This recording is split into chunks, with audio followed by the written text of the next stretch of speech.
Good morning, everyone. So, this morning I'm having my morning cup of coffee with you guys.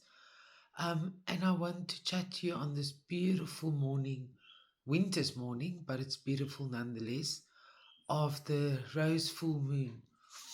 In life, no matter what you attempt or what you do, the most important thing is to show up. I used to tell my eldest son, get hungry, get really, really hungry. And if you want change in your life or you want any sort of manifestation, then you need to really get hungry to have it.